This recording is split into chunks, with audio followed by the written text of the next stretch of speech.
Mesdames et messieurs, merci de votre fidélité à Télé 50. La cybercriminalité dans toutes ses facettes, réseaux sociaux, médias sociaux, la confusion qui y règne, des usurpateurs des noms des autorités ou des officiels. On en parle avec un expert en cybernétique. Kojo Ndoukouma, vous êtes l'invité à la une. Merci d'avoir répondu à notre invitation. Bienvenue. Merci beaucoup. Est-ce que le fait de publier avec le nom de quelqu'un d'autre dans les réseaux sociaux, sur le net, si tout à l'heure vous allez nous donner la précision, parce que les réseaux sociaux et les médias sociaux, il y a une confusion nette là-dessus, est-ce que c'est un effet de cybercriminalité? Publié, moi Mathieu, je publie au nom de M. Kojo Ndoukouma.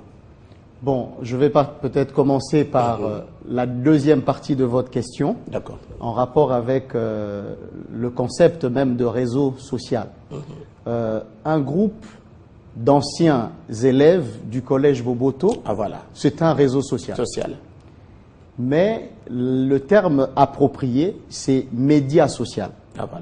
Donc le réseau social ou les réseaux sociaux, c'est un ensemble d'individus ou d'organisations reliées par des interactions sociales régulières, qui peuvent être formelles ou pas. Donc c'est un ensemble d'individus ou d'organisations reliées par un ensemble d'interactions sociales régulières. Mais par contre, les médias sociaux sont une série d'applications en ligne, donc sur Internet, qui se fondent sur la philosophie et la technologie du net et permettent la création et l'échange de contenu généré par les utilisateurs eux-mêmes. Donc là, nous sommes en plein dans les nouvelles technologies de l'information et de la communication. Donc la bonne appellation, c'est les réseaux sociaux numériques, parce qu'on fait intervenir des médias sociaux pour des groupes d'individus qui ont des interactions sociales entre elles. Maintenant, la question que vous posez, c'est de dire, quelqu'un publie sur un réseau social numérique un contenu au nom d'une autre personne, c'est la liaison entre deux mondes. Notre identité numérique ne correspond pas forcément avec notre identité de notre état civil ou notre identité administrative. Donc, un nom qui est utilisé sur Internet peut ne pas correspondre au nom. On utilise souvent des pseudonymes, des noms qu'on utilise dans la vie réelle. Tout comme lorsque vous devez ouvrir une boîte email, on ne vérifie pas votre carte d'identité pour le faire.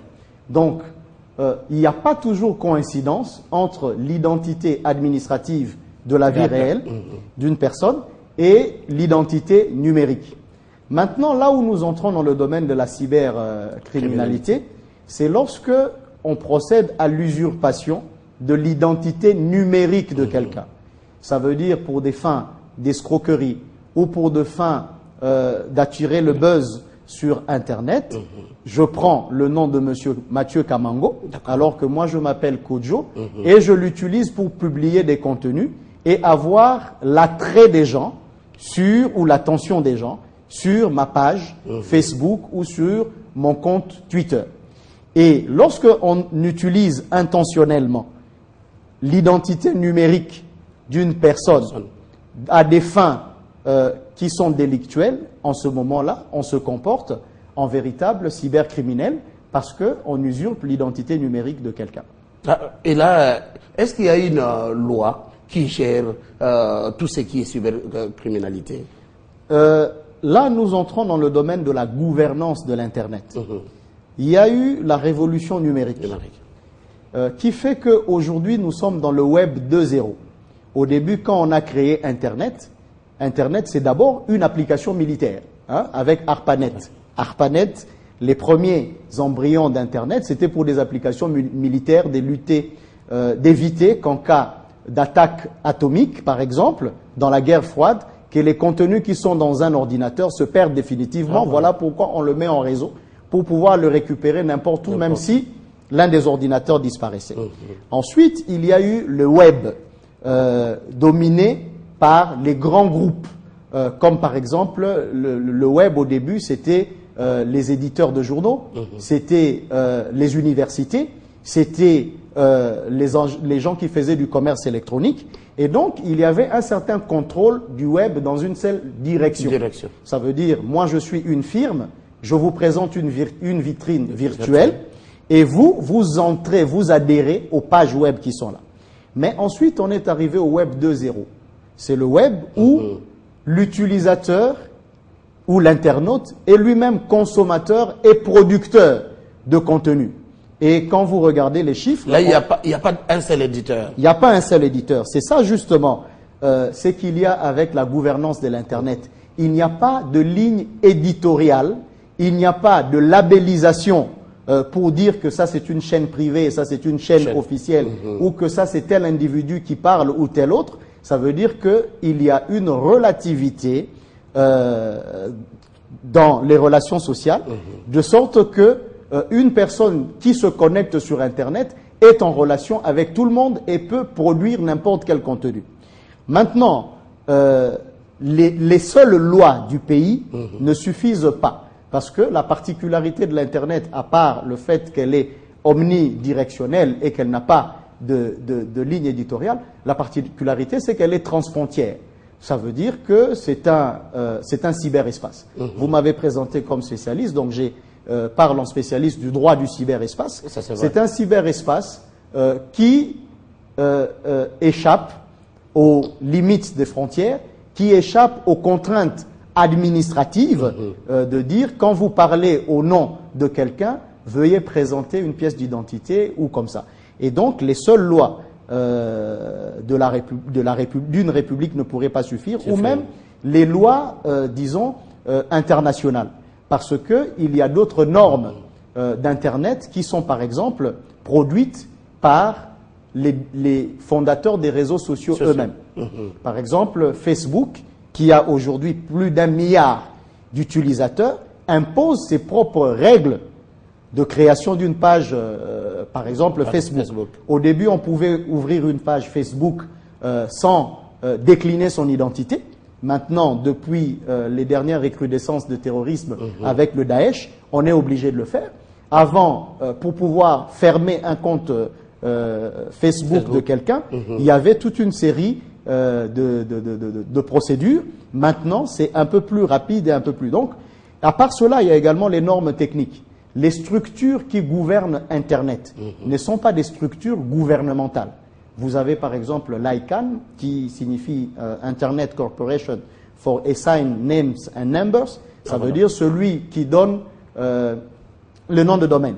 .com, quand vous faites google.com, google.cd, google.fr, google.ue, la structure qui donne les noms de domaine avec ses démembrements dans les régions, c'est une ASBL de droit californien. Et donc, l'État n'a pas une mainmise sur la gouvernance de l'Internet, mais l'État peut travailler sur la cybersécurité, qui est la réponse à la cybercriminalité. Et là, je vais y aller tout droit avec le web 2.0. Vous avez donné les avantages et bien sûr beaucoup de conséquences. Parlons ce qui est de la République démocratique du Congo, parce qu'il y a peu, la première institution du pays, la présidence, a publié un communiqué officiel annonçant au public qu'il y a des usurpateurs, des gens qui utilisent les noms du chef de l'État et de ses proches pour publier des fausses annonces, communiquer ou commenter l'actualité. Est-ce possible de dénicher ces gens, de bloquer leurs comptes ou de les poursuivre, vous comme expert? Bon, tout procède de l'architecture d'abord de l'Internet et de la construction du modèle de cybersécurité nationale. Est-ce que nous en avons? Bon, nous avons un modèle de cybersécurité dans le pays, mais qui appelle davantage à être amélioré. Pourquoi? Parce que Internet se renouvelle chaque jour. Je donne, ou à chaque seconde. Je donne un exemple sur WhatsApp, par exemple, pour revenir à la question. WhatsApp est une application à signature dynamique. Quand on envoie un message avec WhatsApp, elle n'emprunte pas nécessairement la même route. Chaque fois, vous pouvez écrire 3 messages et chaque message prend une route différente. Et lorsque vous mettez par exemple des pare-feux, vous dites que je vais bloquer dans le système que une personne ne puisse pas recevoir un message venant de WhatsApp. WhatsApp s'organise avec sa signature dynamique pour tromper le pare-feu ou pour le contourner de sorte que il n'y ait pas rupture de la chaîne de l'Internet. Donc Internet dans sa philosophie a été conçu pour que jamais ça ne puisse s'arrêter et que ça puisse toujours se renouveler. Et donc l'architecture d'Internet permet d'avoir des serveurs racines d'abord. Donc on sait plus ou moins faire une certaine localisation d'une activité informatique sur Internet grâce aux adresses IP et aux routeurs. Ça, c'est d'une part. Donc, c'est possible de repérer quelqu'un qui est un usurpateur dans les médias sociaux. Absolument. Ça veut dire on peut remonter jusqu'à l'adresse IP. Et puis, on peut remonter jusqu'au niveau des différents serveurs et proxy. Donc, le serveur le plus proche qui a reçu le message et revenir jusqu'à la source où on a saisi le message. Donc, c'est une opération de tracking. Et comme Internet est universel, moi, je suis derrière mon ordinateur ou mon téléphone. Il y a un proxy, donc le serveur le plus proche, avec une adresse qu'on appelle le DNS, et j'envoie le message. Mais après, il faut que ce message se diffuse sur l'ensemble de la chaîne d'Internet dans le monde. Et donc, quand on commence à faire des recherches, on doit pouvoir isoler les différentes routes prises par le signal jusqu'à remonter au serveur qui est le proxy, le serveur le plus proche qui avait reçu le message. Et ensuite, vous revenez jusqu'au type de matériel. Soit vous pouvez, si vous avez une cybersécurité plus élevée, savoir quel est, est-ce que c'est un téléphone qui a servi à se connecter. Là, vous allez remonter jusqu'au numéro de téléphone. Encore que le numéro de téléphone doit pouvoir être identifié au nom d'une personne physique pour savoir. Ou encore, si c'était envoyé par un ordinateur, vous allez savoir qui est le fournisseur d'accès, qui est en fait auprès de qui cette machine est abonnée à Internet. Et à partir de là, vous allez remonter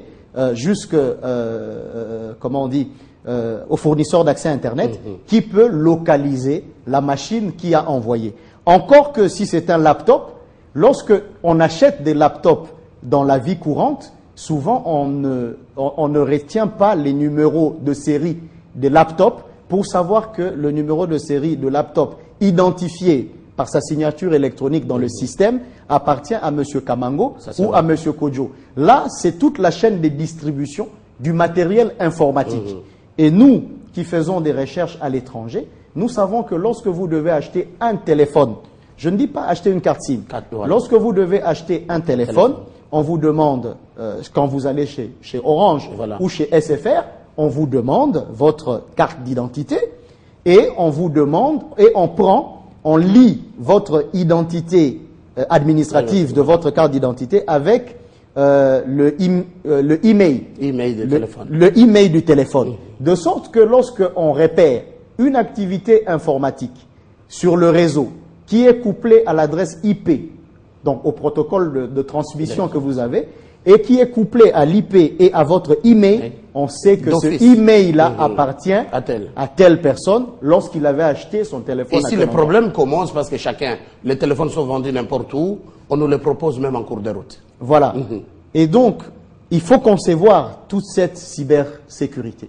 Encore que d'autres pays, pour les institutions, parce que vous avez parlé d'une institution qui est président de la République, on n'utilise pas les adresses du genre Yahoo, les adresses du genre Gmail, les adresses du genre, je sais pas, vous connaissez. C'est Yahoo, Gmail qu'on utilise. Wanadu et tout le reste. Et d'ailleurs, j'ai appris que Yahoo a remarqué qu'au Congo, on a ouvert beaucoup d'adresses email avec yahoo.com et qu'on ne peut plus créer facilement à partir de Kinshasa une adresse email avec Yahoo parce qu'il y a une inflation des gens qui utilisent Yahoo alors qu'il existe. Donc il faut utiliser des noms de domaines thématiques, de noms de sous-domaines thématiques, par exemple Kodjo, @primature.org ou kojo@présidence